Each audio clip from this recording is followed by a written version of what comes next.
Hearing loud bangs is often not a good sign, but if you are in downtown Harrisburg, you won't have to worry when you hear one kind of shot for the next couple of weeks. Seth Kaplan is live at the Capitol with more. Seth.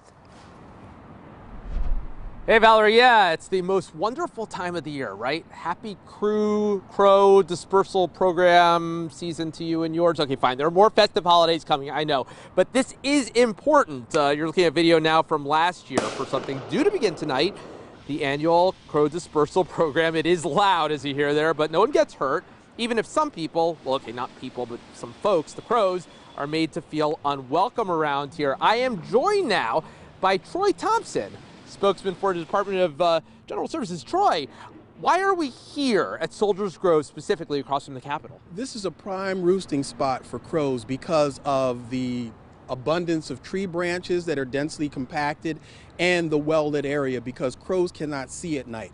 So between the tree branches and the windows and the architecture here, it gives them good cover from any would-be predators.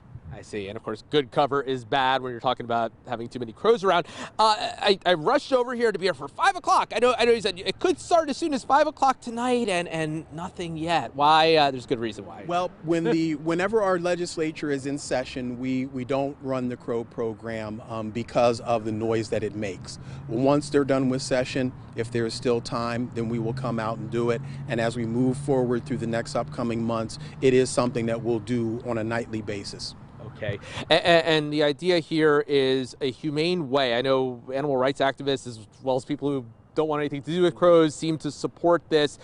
This is not a new program, and we're not just talking about gross crow excrement. There are dangers here. Yes, for 24 years we've been doing this. The methods that we use are USDA approved, and they're very humane. It's basically something to make the crows uncomfortable and to make sure that they don't stay in their roosting spot. Troy Thompson of the Department of General Services, thanks so much. We are live in Harrisburg. Seth Kaplan, ABC 27 News.